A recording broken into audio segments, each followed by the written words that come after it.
I mean, the problem is, and you and I have looked at the electorate and looked at polls for our entire careers. It's not a winning number of people. I believe it is a number of people in his base. I don't even think his entire base feels that way.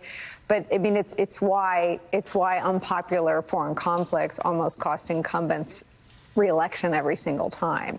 And there's no example where the American people in a plurality or a majority or a winning coalition ever want to be the butt of any joke on the world stage, ever. And it's why democracy was such a big driver, sort of unexpectedly, after the very public January 6th Select Committee hearings. I think the slow-moving scandal, in my view, is that Fox News isn't broadcasting those anymore.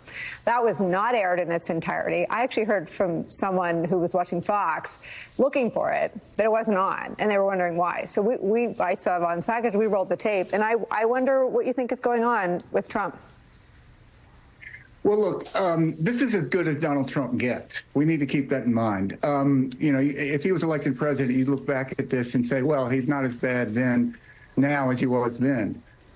There's no improvement for Trump. And this is a very disturbed guy. I would say there's a lot of evidence, a lot of medical people have raised in that he's in some stage of dementia. But in a way, it doesn't matter, because this is just somebody you wouldn't want to sit next to on a plane, who has no coherent chain of thought. He has no theory of government. As you say, he has no reason that he's running other than Donald Trump, this bundle of grievances. And, you know, I think Biden is going to win this thing easily.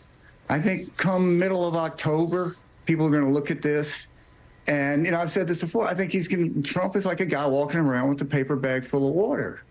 And it's probably not going to leak that much, but when it goes, it's going to be hell to pay to get it back. And I think that's where he's headed. And Fox can try to not show this and hide it, but it's a long time to the election. And a lot of people are going to start paying attention that aren't paying attention now. And I think it's going to be impossible to hide the difference. Yeah, I mean, Stuart, I want to bring Claire in as well, but I want to ask you one more question. I mean, I think the idea that we're still, like, this is year 9 of covering the Trump story for me, and we still, Vaughn is the best of the best. So I'll put Vaughn on the outside of this assessment.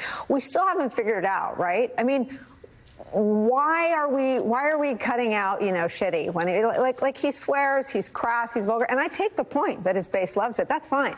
But if he thought his base would win the election, he wouldn't be doing rallies, because he told them to their face, quote, "I don't care about you," end quote. He's there to do events, to garner coverage, to put together a winning coalition like he did 2 times ago in 2016. And he did that because Fox News, CNN, and this network in a lot of instances covered him all the time.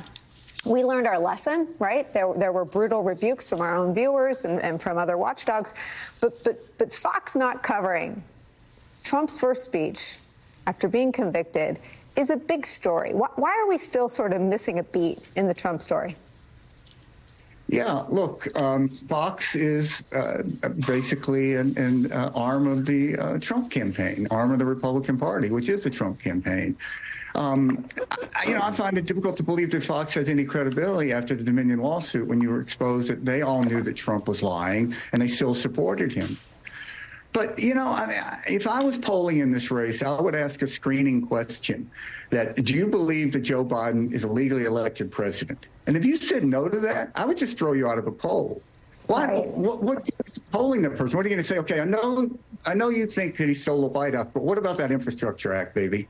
I mean, what are you going to say to that person to get him to vote for Joe Biden? Right. It's nothing. And that was the majority overwhelmingly. That was sort of 80% plus of his vote in the primary. That was sort of a cutting line. Do you believe that he won the election fairly or not? And those who didn't voted for Nikki Haley, and those who did voted for Trump. And there's just not that many people out there that believe that we don't live in a democracy and the president wasn't legally elected. Resolute Square.